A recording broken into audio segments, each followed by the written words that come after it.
Oke teman-teman para petani sawit, kali ini saya akan membahas video bagaimana caranya melakukan pemupukan pada perkebunan kelapa sawit agar lebih hemat biaya dan hasil panen kita bisa meningkat. Biaya lebih hemat berkali-kali lipat dan hasil panen kita meningkat, buah menjadi lebat, sawit menjadi subur. Baiklah teman-teman, untuk melakukan pemupukan pada perkebunan kelapa sawit agar biaya kita lebih hemat, teman-teman simak video ini sampai selesai. Jangan lupa untuk menekan tombol subscribe bagi teman-teman yang belum subscribe. Bagi teman-teman yang sudah subscribe, saya ucapkan terima kasih banyak. Semoga panjang umur, sehat selalu, rezekinya murah. Untuk melebatkan buah kelapa sawit agar lebih hemat biaya pemupukan kita lebih irit. Tentu ada beberapa hal yang harus kita lakukan di perkebunan kelapa sawit kita, seperti membersihkan lahan perkebunan kelapa sawit, membasmi gulma yang ada. Gulma seperti gulma yang keras, gulma seperti gulma yang tinggi. Karena gulma pada perkebunan kelapa sawit bisa juga menjadi penyebab tidak bisa menghasilkan buah yang banyak. Walaupun kita memberikan pupuk rutin, kalau kita tidak memperhatikan lahan, membiarkan gulma tumbuh tinggi, itu akan menyulitkan kita beraktivitas di perkebunan kelapa sawit, dan nutrisi yang kita berikan akan terbagi separuh ke pohon kelapa sawit, separuh ke gulma yang ada di perkebunan kelapa sawit. Tetapi gulma yang saya sebut tadi itu seperti gulma kayu. Kalau untuk gulma yang lembut seperti di belakang saya ini, tidak perlu teman-teman buang atau tidak perlu teman-teman basmi. Yang penting gulma yang keras, yang tinggi-tinggi saja teman-teman basmikan. Selain dari itu, kita pun harus rutin melakukan pruning minimal setahun sekali atau 2 kali dalam setahun. Pruning lah pohon kelapa sawitnya supaya pelepah baru cepat tumbuh dan cepat mengeluarkan buah yang baru. Dan juga jarak tanam pun harus teman-teman kondisikan, jangan terlalu jarang dan jangan terlalu mepet. Untuk bibit pun kalau bisa teman-teman pilih bibit, tanamlah bibit yang berkualitas seperti bibit unggul. Tetapi walaupun kita menggunakan bibit yang baik, kalau kita tidak melakukan perawatan sama sekali, maka hasilnya tidak akan bisa memuaskan. Sedangkan untuk melebatkan buah kelapa sawit, tentu harus diberikan nutrisi pada perkebunan kelapa sawit tersebut.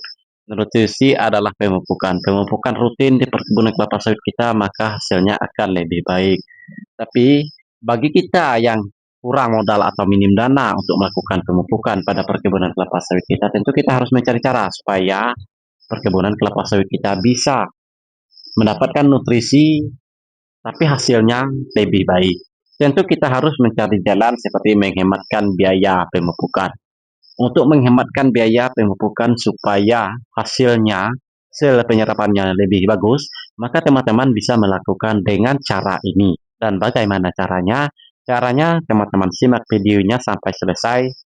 Jangan di skip dan jangan lupa untuk menekan tombol subscribe. Bagi teman-teman yang sudah subscribe, saya ucapkan terima kasih banyak. Semoga panjang umur, sehat selalu, rezekinya murah.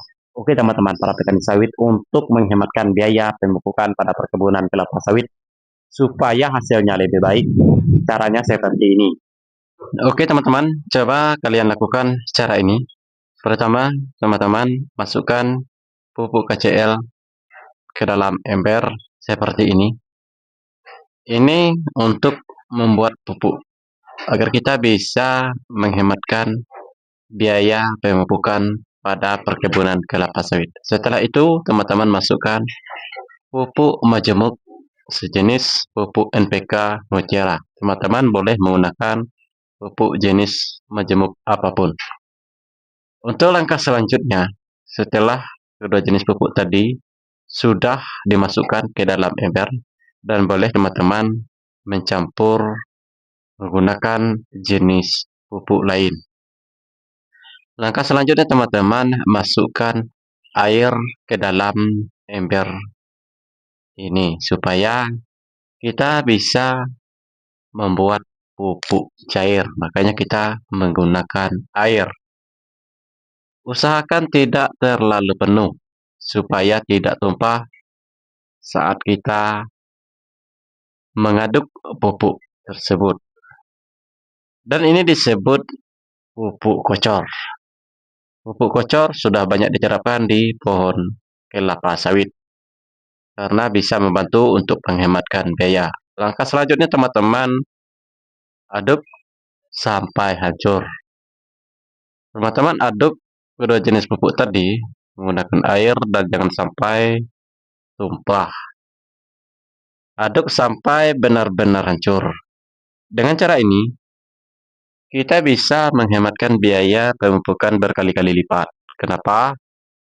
Karena untuk 2 kg pupuk tadi bisa melakukan pemupukan 10 hingga 15 batang pohon kelapa sawit.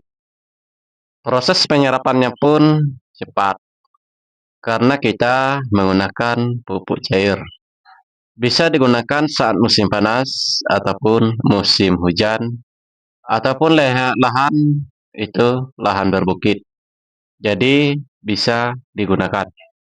Cara ini sangat terbantu bagi petani sawit, khususnya saya, yang kurang modal untuk melakukan pemupukan pada perkebunan kelapa sawit.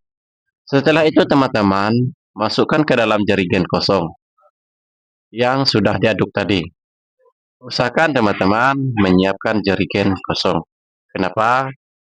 Karena kalau tidak seperti ini, nanti ada sisa pupuk di dalam ember yang tidak hancur, maka kita bisa melakukan pengadukannya sekali lagi. Dengan dua jenis pupuk ini, sudah bisa menyuburkan dan meningkatkan hasil panen buah kelapa sawit. Kenapa? Karena kedua jenis pupuk ini nutrisinya sudah tergolong cukup. Nah, teman-teman lihat sendiri masih ada sisa pupuk yang tidak hancur. Jadi, mau tak mau kita harus aduk sekali lagi supaya pupuk tersebut hancur sempurna. Jangan sampai tidak hancur, nanti kita juga yang rugi. Teman-teman aduk sekali lagi sampai pupuk tersebut hancur. Apakah dengan cara ini bisa melebatkan buah kelapa sawit? Tentu saja bisa, asalkan teman-teman rutin melakukan pemupukan sistem kocor. Kalau teman-teman rutin melakukannya, maka hasilnya akan lebih baik dan lebih bagus. Mungkin banyak cara lain untuk meningkatkan hasil panen buah kelapa sawit agar lebih hemat biaya. Mungkin teman-teman bisa mencoba cara ini agar kita bisa mendapatkan buah yang banyak, hasil panen meningkat, dan sawit kita mendapatkan nutrisi terus-menerus. Dan setelah itu, kalau bisa teman-teman berikan pupuk borat. Pupuk borat sangat bermanfaat untuk pohon kelapa sawit. Supaya lebih irit, maka kita harus melakukan pemupukan sistem kocor juga. Setelah teman-teman melakukan pemupukan menggunakan kedua jenis pupuk tadi, jadi teman-teman usahakan melakukan pemupukan menggunakan pupuk borat. Karena pupuk borat ini sangat penting untuk buah kelapa sawit agar hasil panen kita bisa meningkat. Usahakan untuk 1 kg pupuk borat ini itu cukup menggunakan air sebanyak 10 liter. Dan untuk cara membuatnya, kalau bisa jangan dimasukkan terlebih dahulu pupuknya. Usahakan air terlebih dahulu sambil kita memasukkan pupuk tersebut langsung diaduk. Karena pupuk ini bisa menjadi beku apabila kita masukkan dulu terlebih dahulu pupuknya baru masukkan air, itu akan menjadi beku seperti es. Karena pupuk ini mudah membeku terkena air. Jadi kalau tidak seperti ini, kita susah ketika kita mengaduk. Jadi kalau untuk dosis kalau saya biasanya itu menggunakan 2 liter per batang untuk penyiramannya. 2 liter air untuk 1 batang. Usahakan minimalnya 2 liter air dalam 1 batang. Dan usahakan untuk 1 kg pupuk itu bisa mendapatkan 5 hingga 10 batang. Sedangkan untuk 2 kg pupuk yang tadi, majemuk dan tunggal tadi, bisa teman-teman gunakan sebanyak 10 hingga 15 batang. Sedangkan dosis untuk pupuk borat bisa teman-teman berikan sebanyak 5 hingga 10 batang. Dan cara ini bisa lebih hemat biaya asalkan teman-teman rutin, rajin melakukannya ya minimal 1 bulan sekali. Mudah-mudahan hasilnya lebih bagus. Dan semakin tinggi dosis pupuk yang kita berikan, semakin bagus pula hasilnya. Nah, teman-teman, para petani sawit, begitulah caranya meningkatkan hasil panen buah kelapa sawit agar biaya pemupukan kita lebih irit. Terima kasih, semoga bermanfaat. Jangan lupa untuk menekan tombol subscribe bagi teman-teman yang belum subscribe. Buat teman-teman yang sudah subscribe, saya ucapkan terima kasih banyak. Semoga panjang umur, sehat selalu, rezekinya murah, kebun sawitnya lebar. Nah, kita langsung siram saja kalau sudah diaduk hingga hancur. Dengan cara ini, hasil panen bisa meningkat, buah menjadi berat dan besar, sehingga hasil panen kita bisa meningkat. Nah, sekarang teman-teman lihat sendiri hasilnya cukup lumayan bagus untuk pupuk seperti itu. Cara pemupukannya seperti itu. Lumayan lah ya, daripada tidak melakukan pemupukan sama sekali. Biayanya pun lebih hemat, wajar-wajar saja kalau hasilnya seperti ini. Tapi kalau teman-teman rutin melakukannya, mudah-mudahan hasilnya akan lebih bagus. Baiklah teman-teman, jangan lupa untuk menekan tombol subscribe bagi yang belum subscribe. Terima kasih bagi yang sudah subscribe. Semoga video ini bermanfaat. Jangan lupa untuk menekan tombol subscribe.